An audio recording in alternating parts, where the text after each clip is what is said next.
Shalom teman-teman, shalom Bapak Ibu, dan saudara-saudari sekalian. Hari ini saya mau membagikan renungan bagi kita, karena ada beberapa jemaat Tuhan, bahkan teman-teman yang memberikan kabar bagi saya bahwa saat ini atau akhir-akhir ini kehidupan orang Kristen terkhususnya banyak yang bimbang, memiliki eh, kehidupan yang rasa takutnya itu menggebu-gebu, ya, oleh karena dihantui penyakit corona ini. Nah, bagaimana sikap kita selaku orang Kristen yang percaya kepada Tuhan? Ada beberapa tips yang mau saya bagikan. Pertama, di dalam Amsal pasal 15 ayat 13 mengatakan bahwa hati yang gembira membuat muka berseri-seri, tetapi kepedihan hati mematahkan semangat. Nah, jadi firman Tuhan mengatakan bahwa muka kita harus berseri-seri, dalam arti tetap berbahagia, ya, dalam keadaan apapun.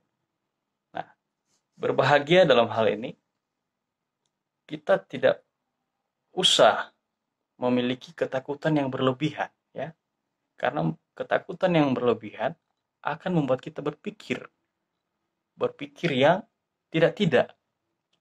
Contoh, jangan-jangan saya pergi ke sini saya terpapar COVID.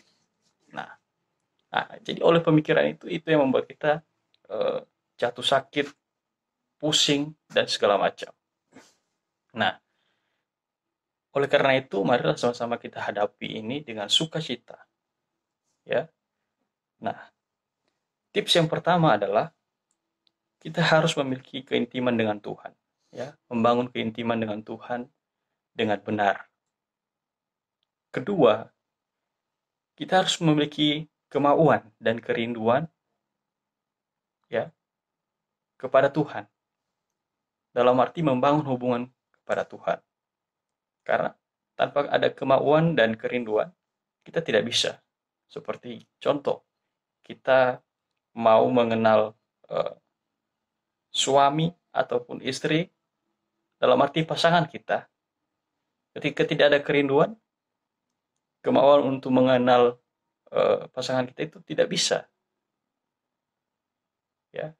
Kita tidak bisa mengenal dengan eh, secara spesifik bagaimana sikap dia, sifat dia, dan karakter dia. Begitu juga dengan al-har, kita harus memiliki kemauan dan kerinduan yang benar. Kemudian tips yang kedua, mengenal Allah atau Tuhan yang sudah menolong kita. Dalam arti mengenal Tuhan dengan benar, ya. Seperti tadi saya katakan, ketika kita mau mengenal, kita harus sungguh-sungguh. Kemudian tips yang ketiga, mengalami karya Tuhan. Apa saja karya Tuhan yang sudah kita rasakan sebelum ini? Nah, ketika Tuhan mampu menolong kita dalam pencobaan sebelum ini, tentunya Tuhan bisa mengalahkan, bisa menolong kita pada cobaan sekarang ini maupun sampai selamanya. Karena Tuhan Yesus mengatakan di dalam firman-Nya, ia tetap sama, ya, dahulu, sekarang, dan selamanya. Nah, tips yang keempat yaitu memfokuskan diri kepada Tuhan. Banyak orang Kristen, banyak orang percaya pada saat ini, ketika ia mengalami penyakit, pencobaan, ya, ia tetap berdoa. Namun, di sisi lain dia meminta pertolongan kepada dukun, ya, dan kepada ahli santet lainnya. Nah, jadi firman Tuhan mengatakan kita harus memfokuskan diri, ya, fokus pada satu tujuan, yaitu Tuhan Yesus Kristus, yang jelas-jelas telah menebus dosa kita. Tips yang kelima yaitu melibatkan Tuhan dalam segala apapun aspek kehidupan kita, ya, sehingga ketika kita kepengen dekat pada Tuhan, kita harus saling berkomunikasi atau harus sering berkomunikasi. Komunikasi orang Kristen adalah berdoa, menyembah, dan memuji Tuhan. Nah, tips yang keenam adalah apakah motivasi kita selama ini, sekarang, ya,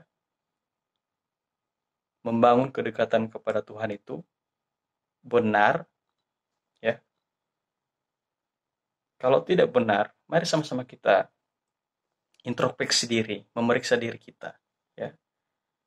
Apakah motivasi kita kedekatan eh, kita pada Tuhan itu benar, dalam arti kita dekat pada Tuhan oleh karena tujuan kita cinta, kita setia kepadanya, atau hanya karena ya semoga saja Tuhan memberikan mujizat bagi saya, ya, memberikan mobil saya, motor saya. Bukan begitu, saudara. Itu semua eh, hanya berketambahan.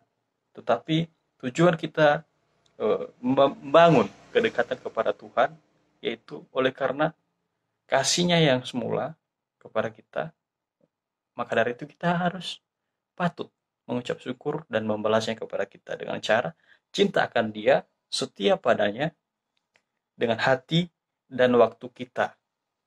Ya, kita harus berikan kepada Tuhan. Sehingga ketidakjujuran, bahkan kesombongan, ya, keserakahan, semua kita kendalikan dalam hidup kita, sehingga sampai saatnya waktu Tuhan yang terbaik, ya, atau pasti yang terbaik. Jadi tetap semangat, mari sama-sama kita jaga kesehatan kita, hilangkan ketakutan yang berlebihan, ya, tetap berpegang teguh pada janji Tuhan. Semua indah pada waktunya. Tuhan Yesus memberkati. Shalom.